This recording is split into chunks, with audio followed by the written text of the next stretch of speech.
நாம் தியானித்து வருகிறோம். கர்த்தரிடத்தில் திரும்புவோம் வாழ்வோம் என்று முதல் வசனத்தில் சொல்லப்பட்டதுதான். இந்த 7 நாள் உபவாச ஜெபத்திலும் அவர் நம்மோடு பேசுகிற வார்த்தை. கர்த்தரிடத்தில் திரும்புவோம் வாழ்வோம். கர்த்தரிடத்தில் திரும்புவது என்றால் அர்த்தம் என்ன என்று பார்க்கும்போது, நம்முடைய கிரியைகளை, நம்முடைய காரியங்களை சீர்படுத்துவதுதான் கர்த்தரிடத்தில் திரும்புவது என்ற அர்த்தம். இந்த வருஷத்தின் கடைசியில் ஆண்டவர் பேசுகிறார், என்னிடத்தில் திரும்புங்கள் என்று பேசுகிறார். என்னிடத்தில் திரும்புங்கள் என்று பேசுகிறார். யாரை திரும்ப செய்கிறார்? யாரை திரும்படி அழைக்கிறார் என்றால் 4 கூட்டத்தார் பார்க்கிறோம். என்னையோடு கூட சப்ஜெக்ட் முடிகிறது. 4 கூட்டத்தார். முதல் கூட்டம் பீவுண்டவர்கள், 2வது கூட்டம் அடிக்கப்பட்டவர்கள், 3வது கூட்டம் மீறினவர்கள், 4வது கூட்டம் துரோகிகள் என்று 4 கூட்டத்தாரை தன் பக்கமாய் திரும்பும்படி ஆண்டவர் அழைக்கிறார். தன் பக்கமாய் திரும்பும்படி. ஸ்தோத்திரம். நாம் எந்த கூட்டத்தில் இருக்கிறோம்? இந்த வருஷத்தின் கடைசியில் பீலப்பட்டவர்களாக இருக்கிறோமா? அடிக்கப்பட்டவர்களாக இருக்கிறோமா? அவரே காயமாற்றுவார், அவரே பீறுகிறார், அவரே காயங்களை கட்டுகிறார், அவரே அடிக்கிறார், அவரே குணமாக்குறார்.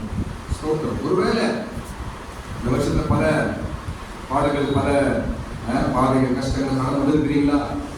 ஆண்டவர் சொல்கிறார், நான் காயத்தை கட்டுவேன் என்று சொல்கிறார். ஸ்தோத்திரம். 4 விதமான கூட்டத்தாரை தன் பக்கமாக திரும்பும்படி அழைக்கிறார். அதற்கு ஸ்தோத்திரம். சரி, இப்போ கர்த்தரிடத்தில் நாம் திரும்பும் பொழுது நமக்கு 8 விதமான காரியங்கள் நடக்கிறது என்று நாம் பார்க்கிறோம். 8 விதமான காரியங்கள் நடக்கும் நாம் கர்த்தரிடத்தில் திரும்பும்போது. முதல் காரியம் என்னங்க? நம்மை உயிர்ப்பிக்கிறார். 2ஆம் வசனத்தில் நாம் பார்க்கிறோம். எல்லாமே அந்த 6ஆம் அதிகாரத்துக்குள்ளே இருக்கும். முதல் என்ன செய்யறாரு? நம்மை உயிர்ப்பிக்கிறார். 2வது நம்மை எழுப்புகிறார். 3வது அவருடைய சமூகத்தில் நம்மை பிழைக்க செய்கிறார். 4வது நமக்கு அறிவு உண்டாக்குகிறார். 5வது நம்மை தொடர்ந்து முன்னோக்கி போக செய்கிறார். 6வது மழையை போல நம்மிடத்தில் வருகிறார். 7வது முன்மாறி பின்மாறி போல நமக்கு ஒரு ஆவிக்குரிய எழுப்புதலையும் தருகிறார். 8வது என் வாய்மொழியை கொண்டு அதம் பண்ணுவேன் என்று விதமாக நாம் கர்த்தரிடத்தில் திரும்பும் பொழுது பல காரியங்களை வைத்திருக்கிறார். ஸ்தோத்திரம். வருஷம் கடைசியில் ஆண்டவர் பேசுகிறார், நான் உனக்காக ஒரு காரியத்தை வச்சிருக்கிறேன், நான் உனக்காக ஒரு நன்மையை வைத்திருக்கிறேன், நீ என் பக்கம் திரும்பு என்று ஆண்டவர் அழைக்கிறார். இதுவரைக்கும் எப்படி ஓடணுமோ, எப்படி இருந்தோமோ, இந்த புதிய வருஷத்துல ஆண்டவர் பக்கம் நாம் திரும்புவோமா? நம்ம சரிப்படுத்துவோம். நம்ம இருதயம், நம்ம சுபாவங்கள், நம்ம எண்ணங்கள், நம்ம வார்த்தைகள் சரி பண்ணி தேவன் பக்கமாக நாம் திரும்பும் பொழுது அநேக நன்மைகள் நமக்கு வந்து சேரும். சரி, அடுத்த காரியங்கள் என்னவென்றால், நாம் எப்படி இருக்க வேண்டும் என்று ஆண்டவர் எதிர்பார்க்கிறார் என்று 3 விஷயங்கள் அதே அதிகாரத்தில் இருக்கிறது. எப்படி நாம் நடந்து கொள்ள வேண்டும் என்று 3 காரியம். முதலாவது காரியம், நம்முடைய பக்தி ஒழிந்து போகிற பக்தியாக இருக்கக்கூடாது. 7ஆம் வசனம், 4ஆம் வசனம் படிங்க. எப்பிராயீமே, உனக்கு என்ன செய்வேன்? யூதாவே, உனக்கு என்ன செய்வேன்? உங்கள் பக்தி காலையில் காணும் மேகத்தை போலவும் விடற்காலையில் தோன்றும் பனியை போலவும் ஒழிந்து போகிறது. எப்பிராயீமே, யூதாவே, நான் உனக்கு என்ன செய்வேன் அப்படின்னா ஆண்டவர் ஏதோ செய்யணும்னு ஆசைப்படுறாரு. ஆனா அவங்க அதுக்கு சரி வரல என்றுதான் அந்த வசனம் சொல்லுது. நான் என்ன செய்வேன்? உங்க பக்தியோ ஒழிந்து போகிற பக்தியா இருக்குது. நான் ஏதாவது செய்யணும்னு பார்க்கிறேன், என்ன செய்யறது? உங்க பக்தி மேகத்தை போலவும் உங்களுடைய பக்தி பனித்துளியை போல இருக்குது. அப்படியே மாறிடுது. பார்த்தா இருக்கிறப்ப தெரியுது, அதுக்கப்புறம் காண போயிடுது. நான் என்ன செய்வேன்? ஒழிந்து போகிற பக்தியா நம்முடைய பக்தி இருக்கக்கூடாது. ஸ்தோத்திரம். இந்த பக்தி ஸ்திரமுள்ளதா இருக்க வேண்டும் என்று ஆண்டவர் எதிர்பார்க்கிறார். ஸ்திரமான ஒரு பக்தியா இருக்கும், ஸ்திரமான ஒரு விசுவாசமா இருக்கும், ஸ்திரமான ஒரு அமைப்பிலே வாழ்க்கையா இருக்க வேண்டும் என்றுதான் ஆண்டவர் எதிர்பார்க்கிறார். ஸ்தோத்திரம். அதுக்கு என்ன செய்ய வேண்டும் என்று நாம் பார்ப்போம். என்ன செய்ய வேண்டும்? எது ஒழிந்து போகிறது? அறிவு ஒழிந்து போகும், தீர்க்கதரிசனங்கள் ஒழிந்து போகும், அந்நிய பாஷைகள் ஒழிந்து போகும், எல்லாம் ஒழிந்து போகும். ஆனால் ஒன்னே ஒன்று ஒழிந்து போகாது. அன்பு ஒரு காலமும் ஒழிந்து போகாது. அதன் மேல கட்டப்படுற பக்தி தான் ஸ்திரமா இருக்கும். அறிவிலோ இல்லையா மனுஷனுக்கு மேல இருக்கிற ஒரு பாசத்திலையோ எதுவுமே வைக்கிற பக்தி நிற்காது. அந்நிய பாசம் ஒழிந்து போகுமா, தீர்க்கதரிசனம் ஒழிந்து போயிடுமா, அறிவு ஒழித்து போயிடும். இன்னைக்கு நம்முடைய பக்தி எது மேல இருக்குது? சிலுவை அன்பின் மீது நம்முடைய பக்தி இருக்குமே என்றால் ஒரு காலம் ஒழிந்து போகாது. சிலுவையின் அன்பு, ஒருக்கதா அன்பு, அவர் எழுதுகிறார், அன்பு ஒரு காலம் ஒழிந்து போகாது. இது வரைக்கும் கிறிஸ்தவத்தை யாரும் அழிக்க முடியல. எத்தனை சாம்ராஜ்யம் வந்தது, எத்தனை ராஜாக்கள் வந்தார்கள், கிறிஸ்தவத்தை அழிக்க முடியல, பைபிள் அழிக்க முடியல.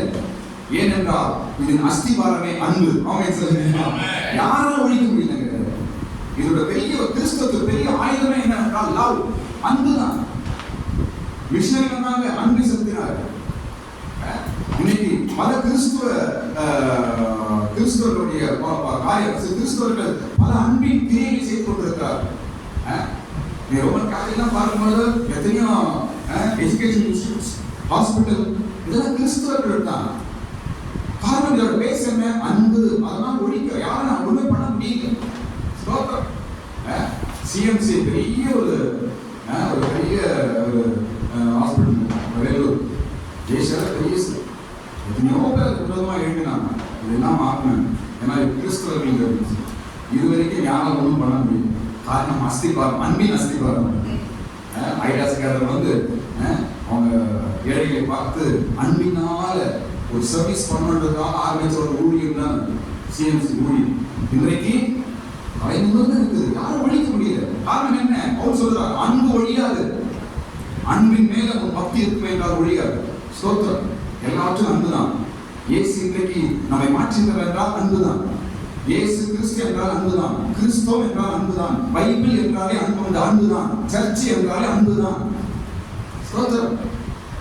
அன்பு ஒரு காலம் ஒழியாது. உன் பக்தி ஏன் ஒழிந்து போற பக்தியா இருக்குது என்றால் அன்பு இல்லாத ஒரு பக்தி ஒழிந்து போகும். ஸ்தோத்திரம். அன்பினால நாம் கட்டப்படும் பொழுது நாம் ஒழிந்து போவதில்லை. நம்ம அப்பப்போ ஆரம்ப நிலவரத்தை நினைத்து பார்க்கணும். ஆதி அன்பு என்று பைபிள் நிறைய சொல்லுது. நீ ஆரம்பத்திலிருந்து அன்பை எடுத்து போய்விட்டாய்.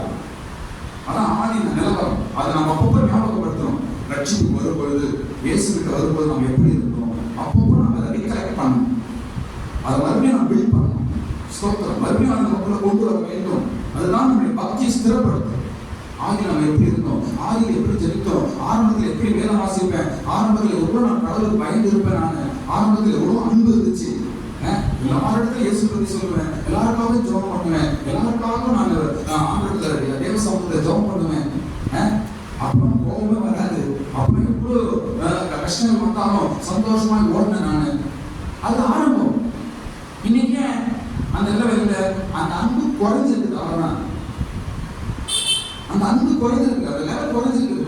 ஸ்தோத்திரம். மறுபடியும் அந்த ஆதி நிலவரத்தை, ஆரம்ப அன்பை நாம் நினைவு கூர்ந்து தேவன் மறுபடியும் நிலத்தை வரலாறு இருக்கிறார்.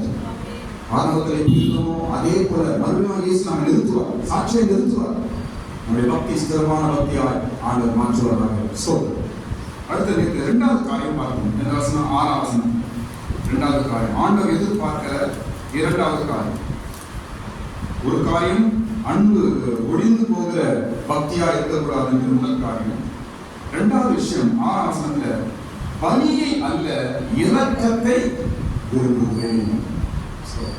பலியை அல்ல இரக்கத்தை விரும்புகிறேன். இதே வார்த்தையை இயேசு பேசுறார் பாருங்க. மத்தேயு சுவிசேஷம் 9ஆம் அதிகாரம் 13ஆம் வசனம். மத்தேயு சுவிசேஷம் 9ஆம் அதிகாரம் 13ஆம் வசனம். இதே பலியை அல்ல இரக்கத்தையே விரும்புகிறேன் என்பதின் கருத்து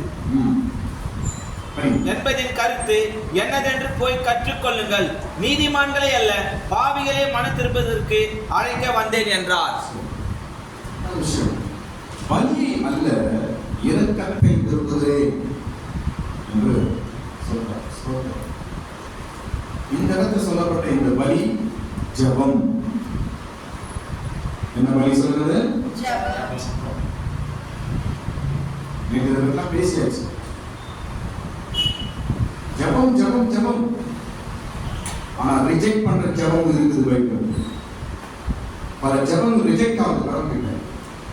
வேதத்தை கேளாத ஜெபம் அருவருப்பானது. நீதிமொழிகள் படிச்சோம். நீதிமொழிகள் 28ஆம் அதிகாரம் 9ஆம் வசனம். புரியுதமில் நீதிமொழிகள் 28ஆம் அதிகாரம் 9ஆம் வசனம்.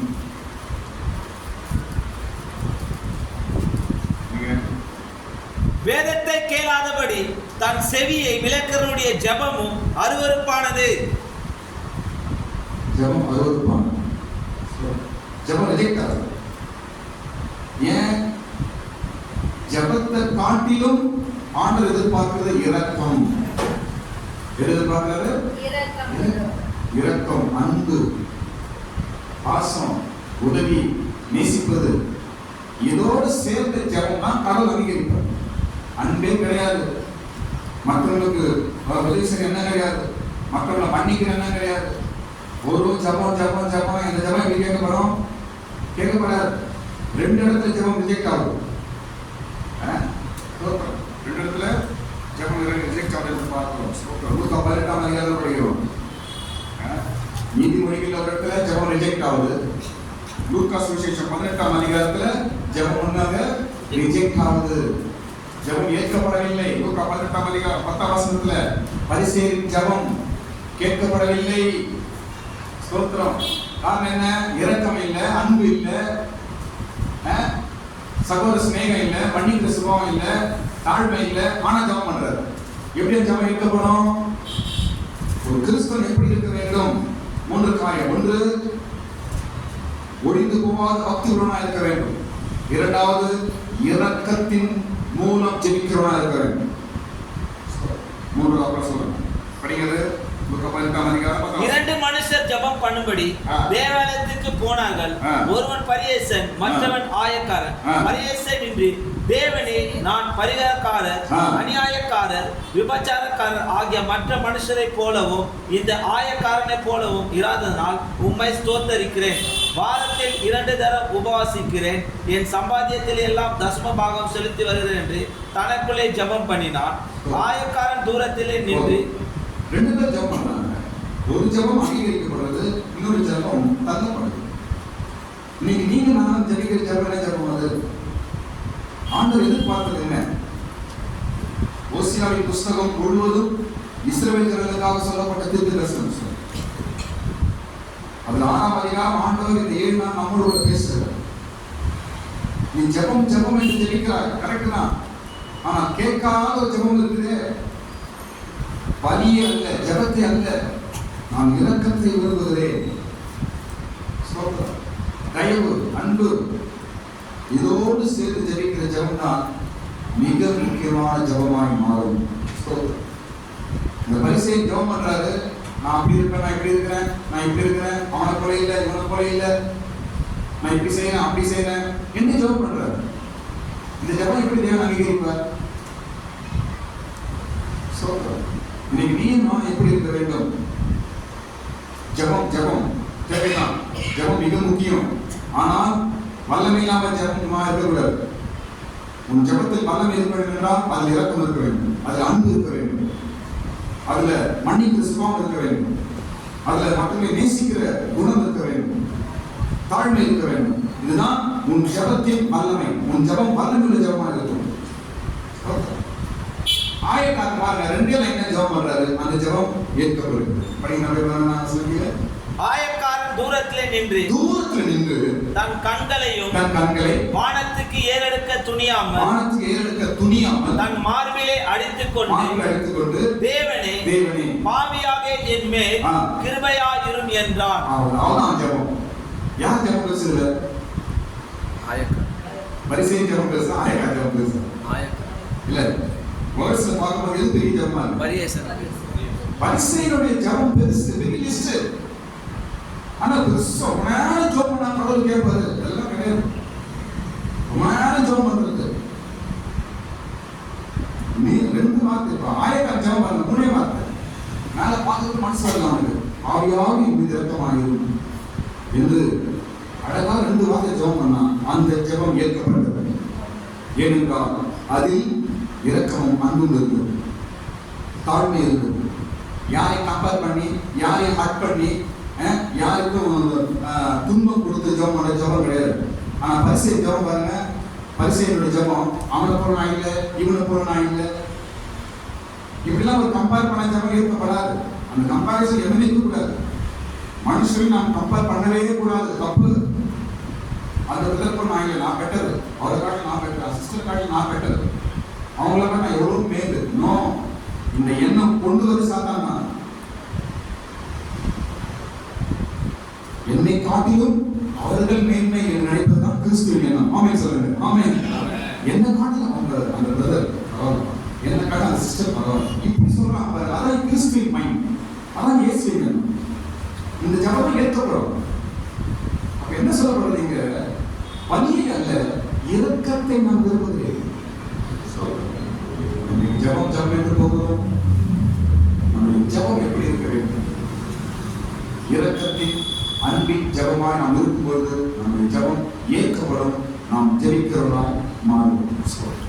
அடுத்த 3வது காரியம் நாம் முடிக்க போகிறோம். 3வது காரியம், தகன பலியை பார்க்கிலும் தேவனை அறிகிற அறிவையும் விரும்புகிறேன்.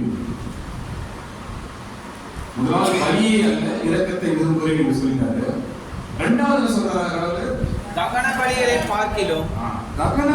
பார்க்கிலும் தேவனை அறிகிற அறிவையும் விரும்புகிறேன். தகன பலி பார்க்கிலும் தேவனை அறிகிற அறிவை விரும்புகிறேன். இன்னைக்கு ஆண்டவர் எதை விரும்புகிறார் நம்ம இடத்துல? நாம் எப்படி இருக்கணும்?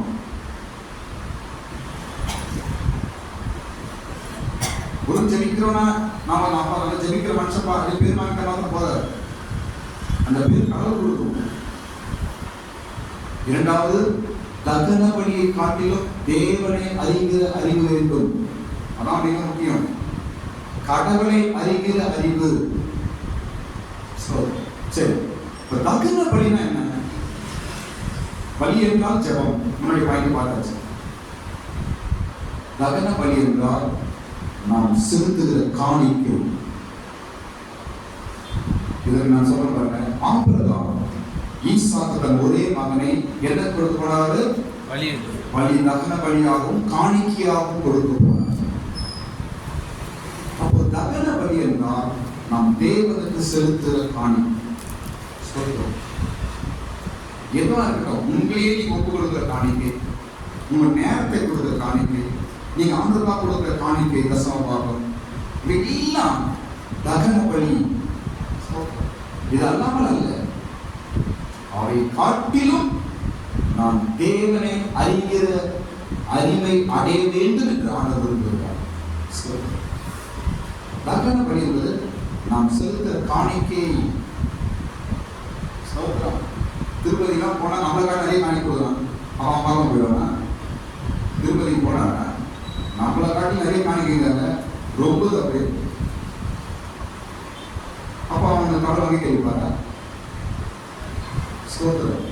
காணிக்கை காட்டிலும் தேவனை அறிகிற அறிவு மிக முக்கியம் என்று இந்த இடத்துல தீர்க்கதரிசி எழுதுகிறார்.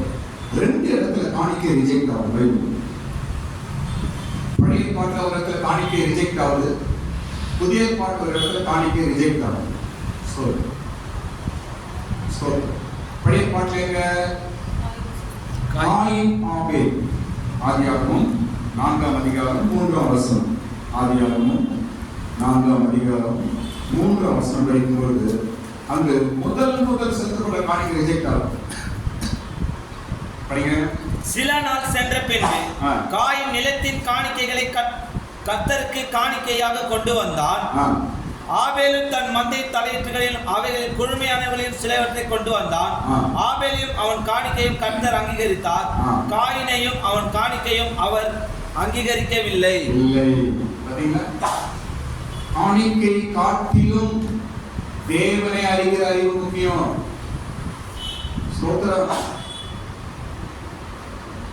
நான் கடவுளுக்காக இது கொடுக்குறேன், கடவுளுக்காக இது தருவேன், என் நேரத்தை செலவு பண்ணுறேன், எவ்வளோ பண்றேன், எல்லாம் முக்கியம்தான். அதற்கும் ஆசீர்வாதங்கள் உண்டு. ஆனால் அதை காட்டிலும் ஒரு படி நீங்க மேல இருக்கிற என்ன? கர்த்தரை அறிகிற அறிவு, தேவனை அறிகிற அறிவு. இந்த இடத்துல காயினுடைய பலி ஏன் ரிஜெக்ட் ஆச்சு? காயினுடைய பலி ஏன் ரிஜெக்ட் ஆச்சு? ஆபேல் அங்கீகரிக்கப்படும், ஆபேல் அங்கீகரிக்கப்படும், காயின் ஏன் ரிஜெக்ட் ஆச்சு என்றால் முதல் கொலை நான் தான். முதல் ஃபர்ஸ்ட் மர்டர் பைபிள் அங்கதான். அப்போ கடவுள் அவன் கையில காணிக்கை பார்த்தா அவன் மைண்ட பார்த்தாரா? சொல்லுங்க. அவன் கையில காணிக்கை பார்த்தாரா மனதை பார்த்தாரா? அவன் மனதை பார்த்தாருங்க. அவன் மைண்ட்ல வேற ஏதோ இருக்குது. சகோதரன் மீது ஏதோ ஒரு கோபம், ஏதோ ஒரு பகை. சாதாரண கொலை பண்ணோம்னா அந்த ஸ்பாட்ல நடக்கிறது இருக்குது. சிலது மைண்ட்ல வச்சுட்டு மனதில் வைத்து பகையை உண்டாக்கி கொண்டு இருக்குது. இதுலதான் காயினுடைய காணிக்கை ரிஜெக்ட் ஆகும். கடவுள் காணிக்கை பார்க்கலாம், மனதை பார்க்கிறார்.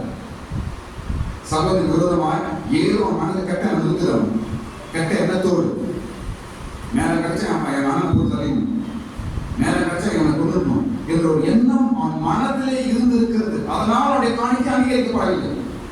அப்ப தேவனுக்கு கைவிக்கிற காணிக்கை அல்ல, உங்களுடைய மனது, உங்களுடைய அறிவு, இதெல்லாம் நாங்கள் பார்க்கிறார். மிக முக்கியம். ஆபேலுடைய காணிக்கை அங்கீகரிக்கப்பட்டது, காயினுடைய காணிக்கை அங்கீகரிக்கப்படவில்லை. அங்கீகரிக்கப்படாத காணிக்கைகள் உண்டு. மனது, காயினோட மனசுல பகை இருந்தது,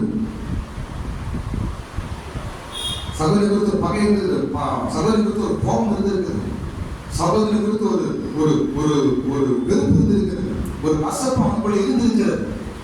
இதை ஆண்டவர் பார்க்கிறார். பார்த்து உன் மனதிலே நீ சரியில்லை, உன் காணிக்கை எப்படி ஏற்றுக்கொள்வது? மனதளவாய் நீ சரியில்லை, உன் காணிக்கை நான் எப்படி ஏற்றுக்கொள்வதுன்னு தான் அவனுடைய காணிக்கை அங்கீகரிக்கப்படாமல் போகிறது. ஸ்தோத்திரம். இதேதான் புதிய பாட்டில் இன்னொரு இடத்துல இயேசு சொல்றார். நீங்க மத்தேயு சுவிசேஷம் 5ஆம் அதிகாரம், மத்தேயு சுவிசேஷம் 5ஆம் அதிகாரம், இதே ஒரே காணிக்கை விஷயம் மாதிரி. மத்தேயு சுவிசேஷம் 5ஆம் அதிகாரம் 23 24. ஆகையால் ஒரு காணிக்கை செலுத்தும்படி வருகிறான். ஆகையால் நீ பலிபீடத்திலே உன் காணிக்கைகள் செலுத்த வந்து உன் பேரில் உன் சகோதரனுக்கு குறை உண்டு என்று அங்கே நினைவு கூறுவாயாகி, அங்கேதானே பலிபீடத்தில் முன் போய் உன் காணிக்கையை வைத்து விட்டு போய் முன்பு உன் சகோதரனோட கூட ஒப்புரவாகி பின்பு வந்து உன் காணிக்கையை செலுத்து. காயின் ஆபேலோட பிரச்சனை இங்க, அது அர்த்தம் தான் இது. காயின் ஆபேல் அங்க ஒரு காணிக்கை ரிஜெக்ட் ஆகுது, இங்கே ஒரு காணிக்கை ரிஜெக்ட் ஆகுது. புதிய பாட்டிலும் பழைய பாட்டு. இங்க என்ன காணிக்கை செலுத்த வராது. நீ ஃபர்ஸ்ட் காணிக்கை போற வை அப்படின்னு என்ன சொல்றது? உன் காணிக்கைய ஓரத்துல வை, வச்சுட்டு என்ன பண்ணு, உன் சகோதரனுக்கு ஒரு குறை இருந்தா அதை போய் சரி பண்ணிட்டு வா என்று சொல்ற. அவ எதை ஆண்டவர் மெயினா எதிர்பார்க்கிறாரு? மனது, மனதளவாய் நம்ம எப்படி இருக்கிறோம் என்றுதான் ஆண்டவர் எதிர்பார்க்கிறார். ஸ்தோத்திரம். இதே தான் அந்த காயின் பண்ணிருக்கோம். மனதில் பகல் இருக்குது, மனதில் இருக்குது, மனதில் அவனுக்கு வெறுப்பு இருக்குது, மனதில் கோபம் இருக்குது. அந்த மனதோடு கூட வந்து காணிக்கை செலுத்தினால அங்கீகரிக்கப்படாது. அங்கீகரிக்கப்படாத ஜெபம் உண்டு, அங்கீகரிக்கப்படாத காணிக்கைகளும் உண்டு. என்று நாம் பார்க்கிறோம். ஸ்தோத்திரம். அப்படி என்ன சொல்றாரு? நீ காணிக்கையை அங்கேயே வைத்து விட்டு உன் மீது ஒரு சகோதரன் குறை இருந்தால் அதை போய் என்ன செய்வீங்க? முதலாவது போய் முதலாவது சரி பண்ணிக்கலாம், ஒப்புரவாயிக்கலாம். அதுக்கப்புறம் நீ காணிக்கை செலுத்தலாம். காணிக்கை தகன பலி. இரக்கமும் தேவனை அறிகிற அறிவும் நமக்கு மிக முக்கியம் என்று யோசியா சொல்றார்.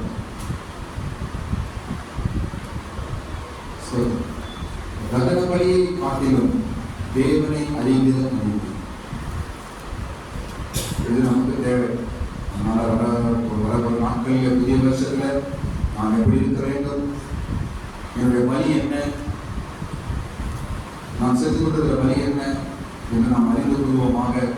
தேவன் நமக்கு உதவி செய்வதாக. ஸ்தோத்திரம். சரி, இப்போ பலியை பார்க்கிறோம். எது வேணுமான கடவுளுக்கு? தகன பலியை காட்டிலும் எது வேணுமான? தேவனை அறிகிற அறிவு வேண்டும். இதெல்லாம் வேணுங்கிற பலி இரண்டாவது விஷயம், காணிக்கை இரண்டாவது விஷயம். தேவனை அறிகிற அறிவு எல்லாருக்கும் வேண்டும்.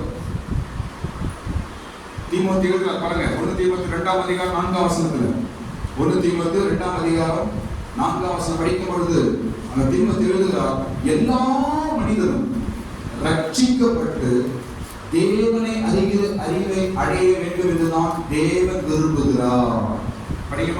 நான் பிரதானமாய் சொல்கிற புத்தி என்னவெனில், எல்லா மனுஷருக்காக விண்ணப்பங்களையும் ஜெபங்களையும் வேண்டுதல்களையும் ஸ்தோத்திரங்களை பண்ண வேண்டும்.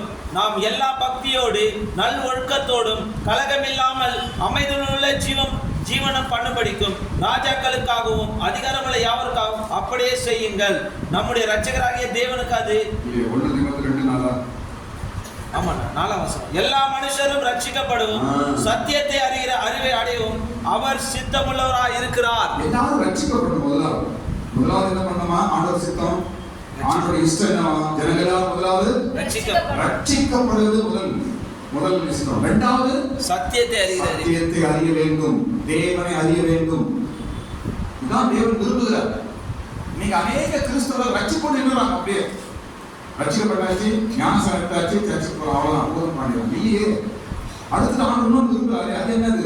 கடவுளை அறிகிற அறிவு, சத்தியத்தை அறிகிற அறிவு வேண்டும். அதை அறியாமல் நாம் இருப்போம் என்றால் தேவன் அங்கீகரிக்க மாட்டார். நம்முடைய காணிக்கை அங்கீகரிக்கப்படாது, நம்முடைய ஜபங்கள் அங்கீகரிக்கப்படாது. ஸ்தோத்திரம். வேதத்தை கேளாதபடி செவியை விளக்குகிறவர், சத்தியத்தை கேட்காம, சத்தியத்துக்கு கேளாம, சத்தியத்துக்கு தேவையில்லை, வசனத்துக்கு தேவையில்லை என்று நினைக்கிறவனுடைய ஜபம் கேட்கப்படாது. சத்தியத்தை அறிய வேண்டும், ரட்சிக்கப்பட வேண்டும். இரண்டாவது சத்தியத்தை அறிய வேண்டும், தேவனை அறிகிற அறிவு வேண்டும். இன்று ஆண்டவர் இங்கு ஓசியா தீர்க்கதரிசி மூலமாக பேசுகிறார். திரும்பவும் வாருங்கள், கர்த்தரிடத்தில் திரும்பவும் வாருங்கள். புதிய வருஷத்தில் ஆண்டவர் பேசுகிறார். புதிய வருடத்தில் ஏதோ நமக்காக வச்சிருக்கிறார். அவர் பக்கம் நம்மை திரும்படி அழைக்கிறார். அவர் உயிர்ப்பிக்க போகிறார், எழுப்ப போகிறார், நம்மை பிழைக்க செய்ய போகிறார், நமக்கு விசேஷமான அறிவை கொடுக்க போகிறார். ஒரு பெரிய ஒரு மழை நம்மை சந்திக்க போகிறது. நமக்கு விரோதமாக எழுப்புகிற மனுஷர்கள் வல்லமைகள் எல்லாம் அவருடைய நாவின் மொழியினால் அழிக்க போகிறார். இதெல்லாம் நடக்க போது பாருங்க. 2025 நீங்க விசுவாசித்தால் தேவ மகிமை காண்பீர்கள். கர்த்தர் பக்கம் திரும்பவும் பாருங்கள். அவரே நம்மை அடித்தார், அவரே நம்ம வாயிலை தட்டுவார். கர்த்தரத்தில் திரும்பவும். வழி அல்ல, இரக்கத்தை விரும்புகிறேன். தகன வழி அல்ல, தேவனை அறிகிற அறிவை நான் விரும்புகிறேன். நாம் எப்படி போய் கொண்டிருக்கிறோம், எந்த காரியம் நாம் செய்து கொண்டிருக்கிறோம் என்பதை நாம் ஆராய்ந்து பார்ப்போமாக. ஸ்தோத்திரம்.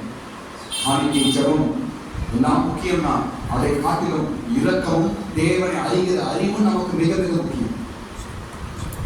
ஜெபம் எப்படி முக்கியமோ அதே போல இரக்கம், அன்பு முக்கியம். காணிக்கை எப்படி முக்கியமோ அதே போல கர்த்தரை அறிகிற சத்தியம் முக்கியம்.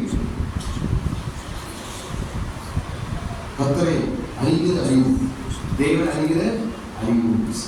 சரி, இப்போ தேவனை அறிகிற அறிவுல நாம் வளரணும்னா நாம் என்ன செய்யணும் சொல்லி நான் முடிக்கிறேன். கொலோசியர் 1ஆம் அதிகாரம் 10ஆம் வசனத்தில் எழுதுது. கொலோசியர் 1ஆம் அதிகாரம் 10ஆம் வசனத்தில் இது குறித்து எழுதப்பட்டிருக்கிறது. தேவனை குறித்த அறிவில நாம் வளரும்படிக்கு நாம் என்ன செய்ய வேண்டும்? அருமையா அங்க பவுல் எழுதியத பாருங்க. கொலோசியர் 1:10 படிங்க. சகலவித நற்கிரியைகளும் ஆகிய கனிகளை தந்து தேவனை அறிகிற அறிவிலே விருத்தி அடைந்து போதும். தேவனை அறிகிற அறிவில நீங்க வளரணும்னா, கடவுளை இன்னும் நான் தெரிஞ்சுக்கணும், சத்தியத்தை இன்னும் தெரிஞ்சுக்கணும், இன்னும் பைபிளை தெரிஞ்சுக்கணும், ரகசியங்களை தெரிஞ்சுக்கணும், கடவுளை பற்றி இன்னும் தெரிஞ்சுக்கணும் என்று நீங்கள் விரும்புவீர்கள் என்றால் நீங்கள் செய்ய வேண்டியது தெரியுமா? நற்கிரியினால உங்களுடைய கனிகளை தர வேண்டும். சகலவித நற்கிரியைகளும் ஆகிய கனிகளை தந்து நற்கிரியைகளை செய்ய வேண்டும். கடவுளை நிறைய தெரிஞ்சுக்கணும்னா நீ நல்லது பண்ணணும்.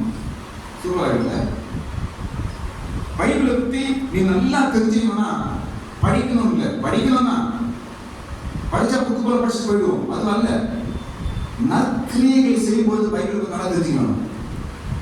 ஆமென். நற்கிரியைகள் மூலமாக நீங்கள் அவரை அறிகிற அறிவிலே நீங்கள் வளருவீர்கள். சகல நற்கிரியை இயேசுவுக்கு அதிகமாக தெரிஞ்சுக்கணும்.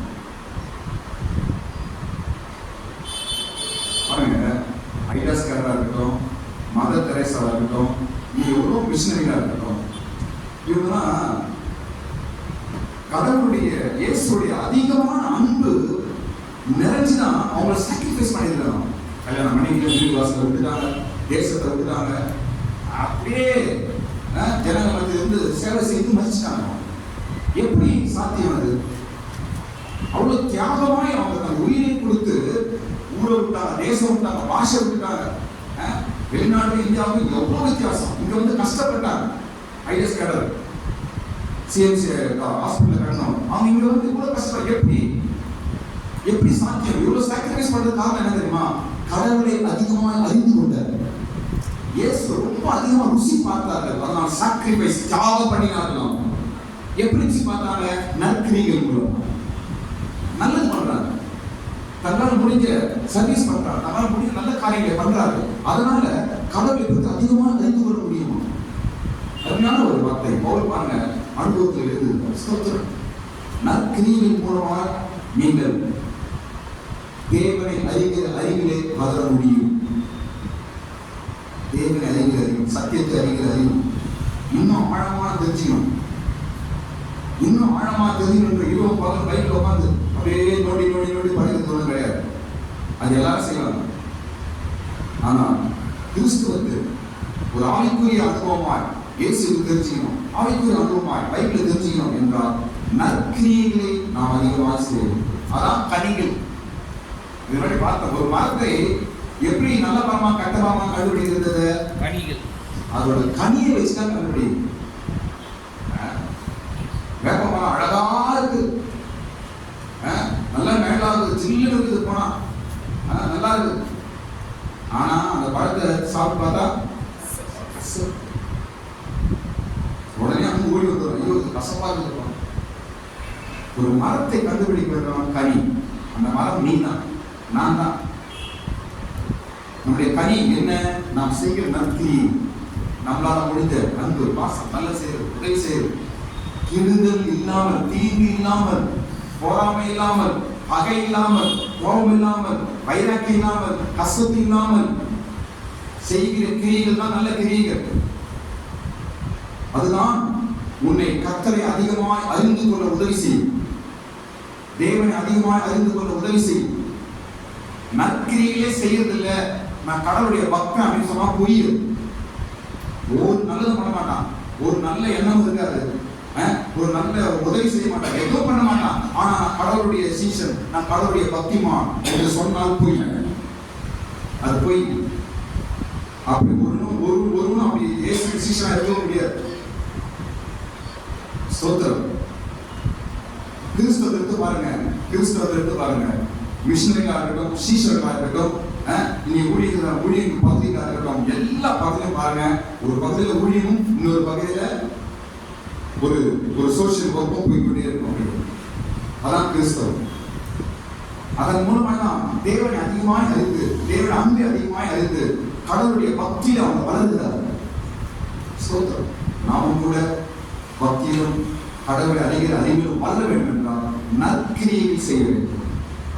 நற்கிரியை என்ற கனியில் நாம் கொடுக்க வேண்டும். அப்பொழுது தேவன் காரியம் செய்வார். ஸ்தோத்திரம். நாம் எப்படி இருக்க வேண்டும் என்று 3 காரியங்கள். முதலாவது, நம்முடைய பக்தி ஒழிந்து போகிற பக்தியாக இருக்கக்கூடாது. 2வது காரியம், பலியை அல்ல இரக்கத்தை விரும்புகிறார் என்று பார்த்தோம். 3வது, தகன பலியை அல்ல தேவனை அறிகிற அறிவை விரும்புகிறார். தகன பலி என்றால் நாம் செலுத்த காணிக்கைகள் காட்டிலும் கர்த்தரை அறிகிற அறிவில அதிகமாய் நாம் இருந்து நாம் காணிக்கையை செலுத்துவோம் என்றால் அவர்கள் பலன் உண்மையாய் உண்டாகும். கர்த்தரிடத்தில் திரும்புவோம் வாருங்கள் என்ற ஒரு வசனத்தை இதோடு நாம் முடிக்கிறோம். 7 நாள் அதை குறித்து நாம் தியானித்தோம். கேட்ட வசனங்கள் எல்லாம் நமக்குள்ளே பரப்படுகிறோம், படிக்கிறோம். தேவன் காரியங்களை செய்வார்கள்.